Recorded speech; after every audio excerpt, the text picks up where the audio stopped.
UK से हजारों मुसलमानों की शहरियत को मनसूख करके निकाले जाने का खतरा बढ़ गया है। जी हाँ, एक वकील साहब की एक वीडियो मेरी नज़र से गुजरी जिसमें वो फरमा रहे थे कि according to section 40 of citizenship act of 1981, home minister of UK किसी भी बरतानवी शहरी की शहरियत को मनसूख करके उसे बरतानिया से डिपोर्ट करवा सकता है। और उनके मुताबिक ये कानून मुसलमानों के खिलाफ यूज किया जा रहा है। वकील साहब की वीडियो देख लेते हैं, फिर उसके बाद उस पर बात करते हैं।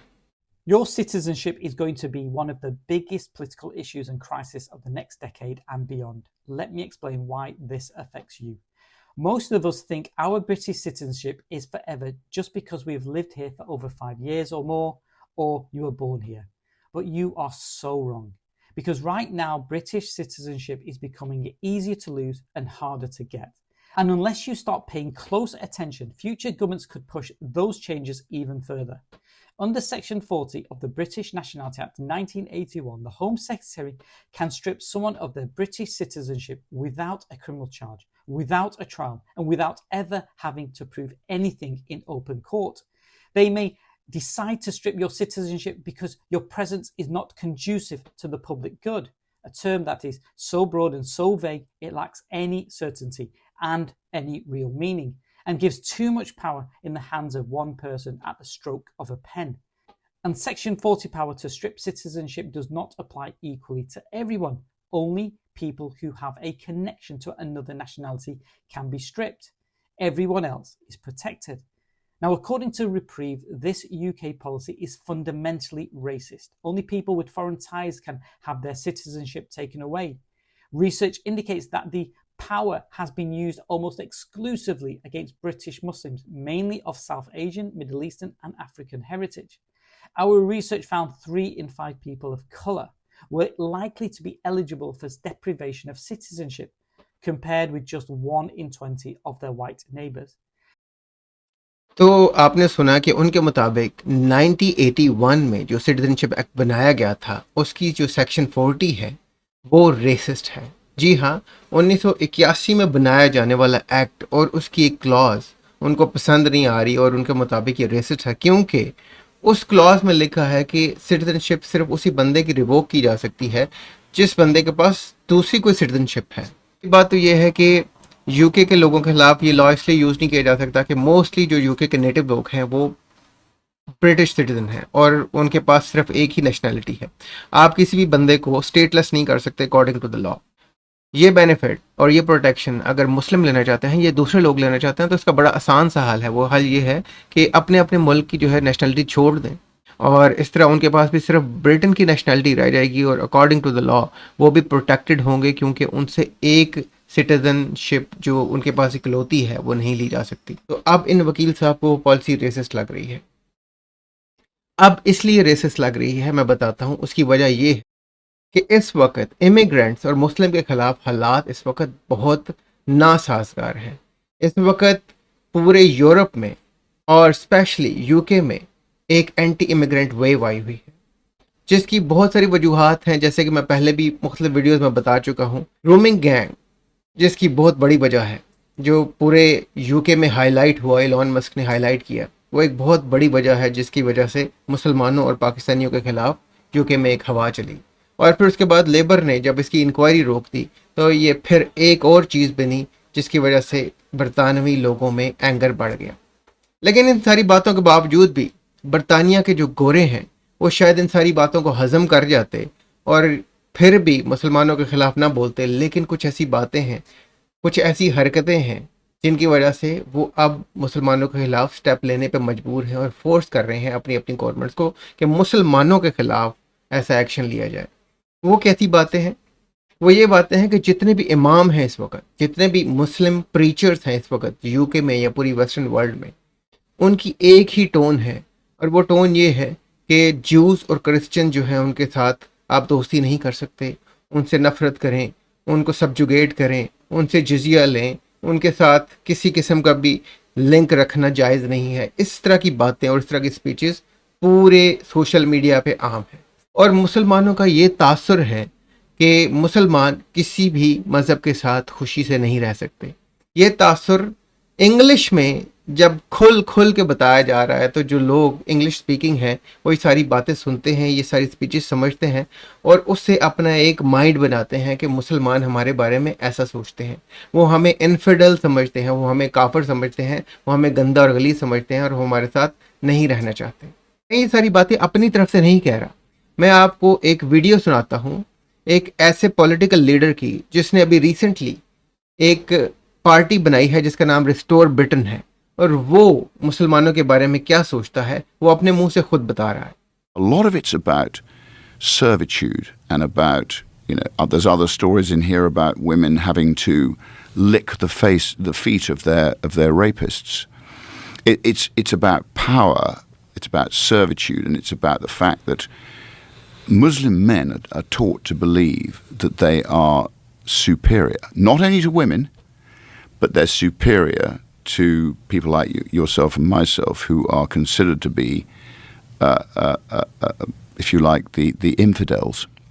And their job is to effectively spread Islam and effectively punish the infidel.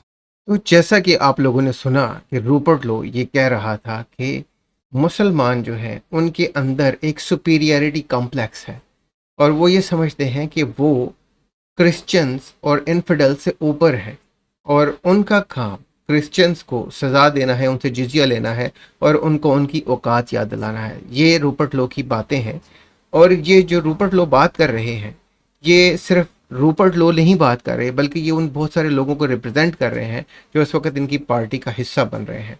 इनका क्लेम है कि ये जब पावर में आएंगे और इनको पावर मिली तो ये मिलियंस ऑफ मुस्लिम्स को डिपोर्ट करेंगे और ऐसे तमाम लोगों को डिपोर्ट करेंगे यूके से जो कल्चरली यूके के साथ अलाइन नहीं है और यूके का पार्ट नहीं बनना चाहते, यूके के कल्चर को नफरत करते हैं। लेकिन ये सेंटिमेंट सिर्फ यूके में ही नहीं है बल्कि पूरी वेस्टर्न वर्ल्ड में इस वक्त ऐसा सेंटिमेंट मुसलमानों के खिलाफ पाया जाता है।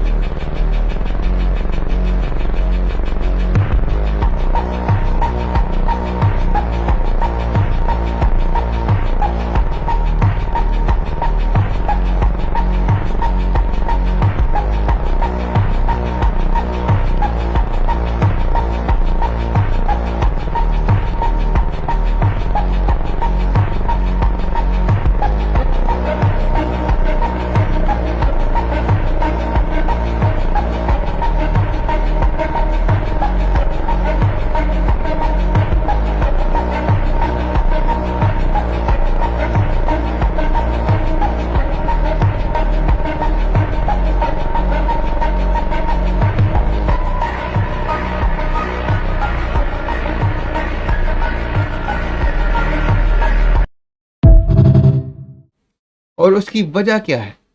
ये सडनली तमाम लोग मुसलमानों के खिलाफ नहीं हो गए। इसके पीछे बहुत बड़ी हिस्ट्री है।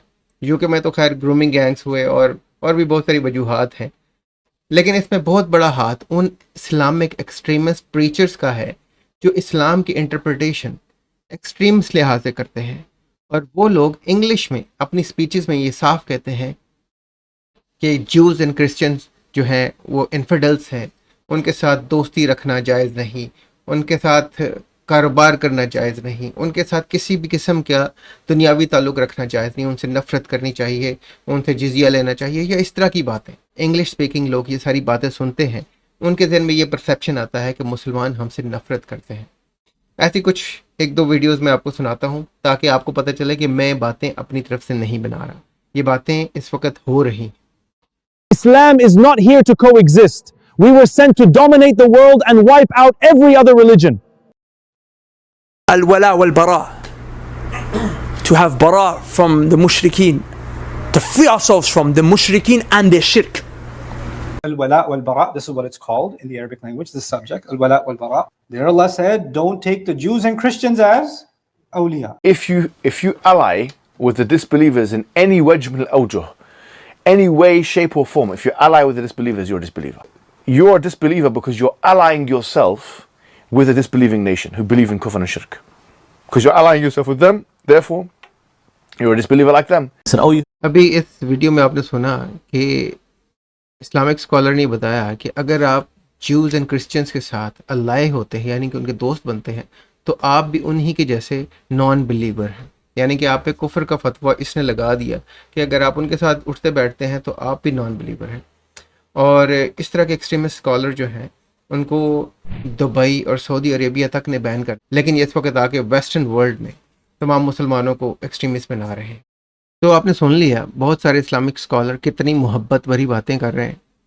तो ये मोहब्बत भरी बातें जब ब्रिटिश लोग सुनते हैं तो उनके जहन में एक इमेज बनता है मुसलमानों का कि जो कि बड़ा एक्सट्रीमिस्ट इमेज है। आईएसएस और इस तरह की एक्सट्रीमिस्ट जो ऑर्गेनाइजेशन है वो इस तरह की इंटरप्रिटेशन करती हैं इस्लाम और कुरान की। बहुत सारे ऐसे इस्लामिक स्कॉलर हैं जिन्होंने ऐसी ही सिमिलर आयतों की डिफरेंट इंटरप्रिटेशन की है, बड़ी फ्रेंडली इंटरप्रिटेशन की है, लेकिन यूके में और वेस्टर्न वर्ल्ड में बदकिस्मती से सिर्फ इस्लामिक एक्सट्रीमिस्ट स्कॉलर ही पाए जाते हैं। दुबई ने कई दफ़ा यूके से कहा कि मुस्लिम ब्रदरहुड से लिंक जितने भी लोग हैं और जितनी भी इनके दफातर हैं यहाँ पर इनको बंद किया जाए, लेकिन यूके अभी तक उस पर कोई अमल दरामद नहीं कर सका। और इस तरह के एक्सट्रीमिस्ट स्कॉलर इस वक्त मुसलमानों का इमेज ख़राब कर रहे हैं। अब इस करंट सिचुएशन में अगर हम वकील साहब की बात को सुने और अगर उसको सच माने तो मुसलमानों के ख़िलाफ़ एक वेव चली हुई है जिसमें आइदर तो कोई ऐसी पार्टी इक़्तिदार में आ जाएगी जो मुसलमानों की शरीयत को कैंसिल करके मनसूख करके उन सबको डिपोर्ट करेगी ताकि यूके से जो इस तरह के नफ़रत आमेज़ और नफ़रत अंगेज़ लोग हैं वो निकाले जा सकें। और फिर मेरा ये सवाल है कि कितने लोग ऐसे हैं जो तैयार हैं कि अगर बरतानिया या वेस्टर्न कंट्रीज़ उनकी सिटीजनशिप कैंसिल कर देती हैं तो वो अपने अपने मुल्कों में जाके रहेंगे। पाकिस्तानियों में से कितने पाकिस्तानी तैयार हैं कि जब उनकी सिटीजनशिप कैंसिल होगी तो वो पाकिस्तान में जाके रहेंगे। यहाँ पर लोड शेडिंग है, महंगाई है, यहाँ पर गर्मी है, यहाँ गैस भी नहीं आती, पेट्रोल भी नहीं मिलता। तो ऐसे कितने लोग हैं जो वापस अपने ही मुल्कों में जाके रहना पसंद करेंगे। तो मेरी सिर्फ ये गुजारिश है कि हर चीज़ को रेसिस्ट कहना छोड़ दें और उन चीज़ों पे काम करें जो वाकई मैटर करती हैं। जब ऑब्जेक्शन आता है मुस्लिम कम्युनिटी पे या पाकिस्तानी कम्युनिटी पे कि आप लोगों ने रेप गैंग्स किए, आप लोग क्रिसमस पे गाड़ियाँ चढ़ाते हैं, आप लोग क्रिश्चियन चर्चेस में जाके वहाँ पर दंगा फसाद करते हैं, आप क्रिश्चियन लोगों को डराते हैं, आप गैटोस बनाते हैं और आप अपने इलाकों में दूसरे लोगों को आने नहीं देते, आप गेज और लेस्बियंस को डराते धमकाते हैं। तो इस तरह के जब एलिगेशंस वेस्टर्न वर्ल्ड की तरफ से या क्रिश्चियन लोगों की तरफ से या गोरे लोगों की तरफ से मुस्लिम कम्युनिटी पे किए जाते हैं तो मुस्लिम कम्युनिटी को उनको अच्छे तरीके से एड्रेस करना चाहिए और उनको बताना चाहिए कि हाँ, हम भी अपनी तरफ से कोऑपरेशन करेंगे और हम भी कोशिश करेंगे कि हम इंटेग्रेट कर सकें इस वेस्टर्न कंट्रीज़ में और वेस्टर्न सोसाइटी में और आपके शाना बशाना चलें और कंस्ट्रक्टिव पार्ट बने सोसाइटी का। एटीट्यूड होना चाहिए मुसलमानों का, जबकि मुसलमानों का एटीट्यूड क्या है? I say we're not here to take part, we're here to take over. तो वो सिर्फ टेक ओवर करना चाहते हैं, वो सिर्फ कंट्रोल हासिल करना चाहते हैं और टेक पार्ट नहीं करना चाहते, वो कंस्ट्रक्टिव पार्ट नहीं बनना चाहते ब्रिटिश या वेस्टर्न सोसाइटी का। तो ये जो मुसलमानों में इनहेरेंट बायस है, हमें इन चीज़ों पे फोकस करना चाहिए। बात याद रखें, ऐसे एक्सट्रीमिस्ट स्कॉलर अगर यूके में है तो वो क्रिश्चियन और मुसलमानों की लड़ाई करवाएंगे, अगर वो इंडिया में है तो वो हिंदू मुस्लिम की लड़ाई करवाएंगे और अगर वो पाकिस्तान में है तो वो शिया सुन्नी का फसाद करवाएंगे। ऐसे एक्सट्रीमिस्ट स्कॉलर जो मज़हब के नाम पर दगा फसाद करवाते हैं, हमें इन लोगों से अपनी सोसाइटी को पाक करना चाहिए, इन लोगों से हमें जान छुड़ानी चाहिए। जब सऊदी और दुबई ने ऐसे लोगों को अपने मुल्कों में नहीं दिया तो हम इन लोगों को क्यों भाव दे रहे हैं। और मेरी फिर ये एंड में गुजारिश है कि हम अपना और अपने बच्चों का फ्यूचर इन वेस्टर्न कंट्रीज़ में सिक्योर करना चाहते हैं तो हमें इन लोगों के साथ शाना बशाना चलना चाहिए और वेस्टर्न सोसाइटीज़ का तामीरी हिस्सा बनना चाहिए, ना कि वेस्टर्न सोसाइटी को तबाह करने के हवाले से काम करना चाहिए। अगर ये मुल्क भी तबाह हो गए तो मेरा ख्याल है हम में से कोई भी वापस जाके अपने अपने मुल्कों में रहना पसंद नहीं करेगा। इन बातों में सोचें। Thank you very much. मिलते हैं नेक्स्ट वीडियो में।